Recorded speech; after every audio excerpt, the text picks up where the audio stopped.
నమస్తే, welcome to frankly with Telakapalli. సమకాలీన రాజకీయ అంశాలు, లేటెస్ట్ పొలిటికల్ అప్డేట్స్ అందించడానికి మనతో పాటుగా సీనియర్ సంపాదకులు తెలకపల్లి రవి గారు సిద్ధంగా ఉన్నారు. రవి గారు నమస్తే సార్. నమస్తే వర్మ సార్, జగన్మోహన్ రెడ్డి గారు గవర్నర్తో భేటీ, ఈ టైంలో ఆ భేటీ అవ్వడం వెనుక ఏమైనా ఇన్సైడ్ ఉందా?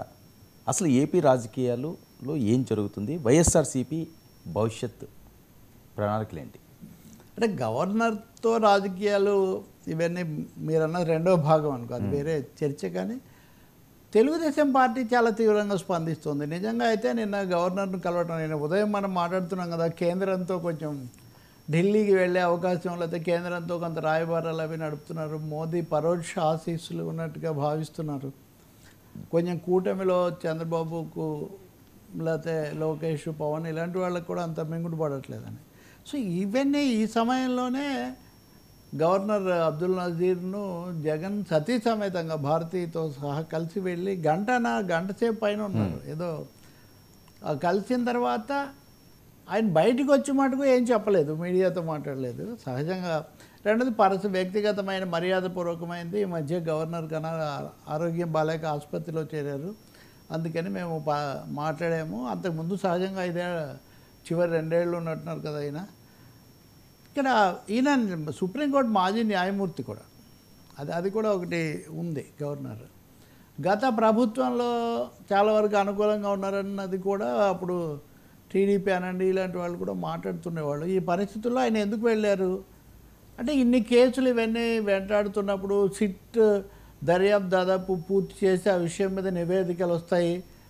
ఏం చేయాలన్నా గవర్నర్ దగ్గర అనుమతి తీసుకోవడం లాంటివి కూడా ఉండే అవకాశం ఉంది. గతంలో గవర్నర్ అనుమతి తీసుకున్నారా లేదా ఇలాంటి ప్రశ్నలు చంద్రబాబు నాయుడు మీద ఆయన అరెస్ట్ చేసినప్పుడు ఇలాంటివి సుప్రీంకోర్టులో రావటం కూడా మనకు తెలుసు. కాబట్టి ఈ సమయంలో కలవటం అనేది మర్యాదపూర్వకమైన, తెలుగుదేశం పార్టీ తరఫున వాళ్ళ నాయకుడు వర్లరామయ్య తీవ్ర స్థాయిలోనే దీని మీద స్పందించారు.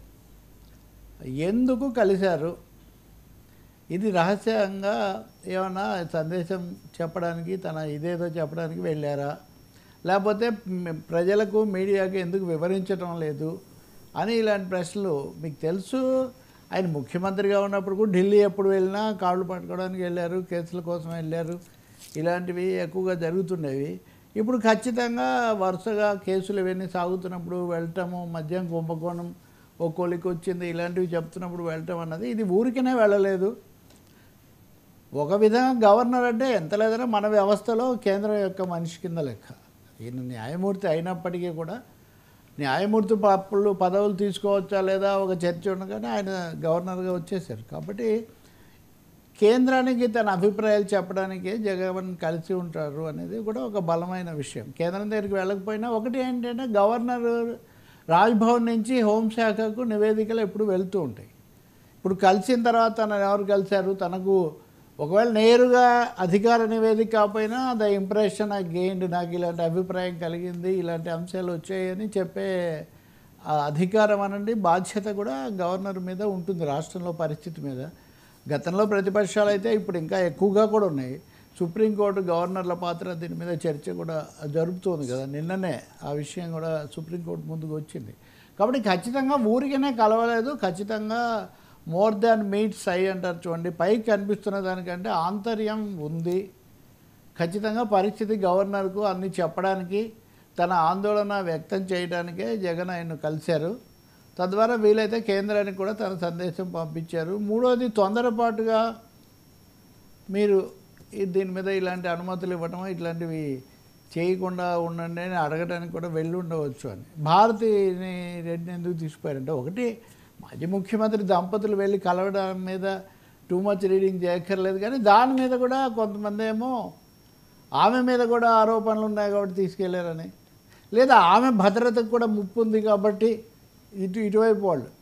సో ఎవరికి తోచింది వాళ్ళు చెప్తున్నారు. కానీ చిన్న సైజు ఇటీవల కాలంలో రాజకీయ సంచలనం కింద లెక్క. ఎందుకంటే జగన్ తన పార్టీ కార్యకర్తలతో మాట్లాడటము, ఇప్పుడు అరెస్ట్ అయిన వాళ్ళను పరామర్శించడము, లేకపోతే మామిడి రైతులు ఇట్లాంటివి తప్ప డిగ్నిటరీస్ను కలిసింది చాలా తక్కువ ఈ మధ్యకాలంలో. అది కూడా చాలా అనూహ్యంగా ముందస్తు సమాచారాలు ఏమీ లేకుండా వెళ్ళి కలిశారంటే దానికి తప్పకుండా లోతైన అర్థం ఉంది. ఇంకోటి, జగన్ భద్రతకు సంబంధించి కూడా పదే పదే వీళ్ళు చెప్తున్నప్పుడు ఈ విషయాల మీద కూడా గవర్నర్ను కలవటం అన్నది దీని మీద తెలుగుదేశం వాళ్ళు తీవ్రమైన అంటే నేను ఇందాక చెప్పినట్టుగా వాళ్ళు మాట్లాడినప్పుడు తీవ్ర అభ్యంతరాలు లేదా అనుమానాలు లేవనెత్తి ఎందుకు కలిశారు, మీరు మాజీ ముఖ్యమంత్రి హోదాలో కలిశారా, లేకపోతే ఇంకో విధంగా కలిశారా, వ్యక్తిగత సమస్యల మీద కలిశారా, లేకపోతే వేడుకోవడానికి కలిశారా, ఇట్లా ఒక విషయం అయితే నిజం. గవర్నరు కేంద్రం ప్రతినిధి అయినప్పటికీ ఆయన కలుసుకోవడానికి అందరికీ అధికారం హక్కు ఉంటాయి.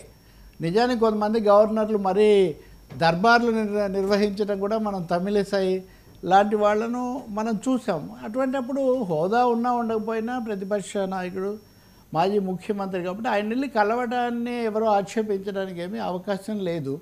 గవర్నర్ విచక్షణాధికారం అన్నది అది న్యాయస్థానాల్లో కూడా ప్రశ్నించడానికి లేదు. గవర్నర్ ఎవరిని కలుసుకున్నారు, ఏం మాట్లాడారు, ఏంటి అన్నది is accountable only to the president. రాష్ట్రపతికి మాత్రమే గవర్నర్ జవాబుదారీగా ఉంటారు. ఒకటైతే నిజం, నజీర్కు జస్టిస్ నజీర్ గతంలో మంచి సంబంధాలే ఉన్నాయి జగన్తో. సో వీటన్నిటి నేపథ్యంలో చూస్తే ఖచ్చితమైన రాజకీయమైన సంకేతం ఉంది గవర్నర్ను కలవటంలో. అండ్ గవర్నర్కు తద్వారా కేంద్రానికి జగన్ తన మెసేజ్ పంపించారు. పరిస్థితి, శాంతి భద్రతలు ఇట్లాంటివి కూడా అక్కడ వచ్చాయి అని కూడా కథనాలు వస్తున్నాయి. ఖచ్చితంగా ఒకటైతే నిజం కదా, ఇద్దరు రాజకీయ నాయకులు, ఇద్దరు కీలక వ్యక్తులు కలిసినప్పుడు ఖచ్చితంగా వాతావరణం గురించి, వర్షం గురించి ఏం మాట్లాడుకోరు.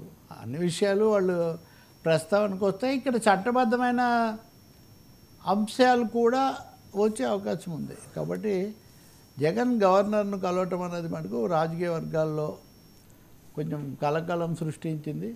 రెండోది కూటమికి కొంచెం అదొక ఇరిటెంట్ అంటారే, అనవసరమైన ఇబ్బందికరమైన అంశంగా మారింది. అది వాళ్ళ మాటల్లో వాళ్ళు స్పష్టంగానే ప్రశ్నలు కురిపిస్తున్నారు ఒక విధంగా.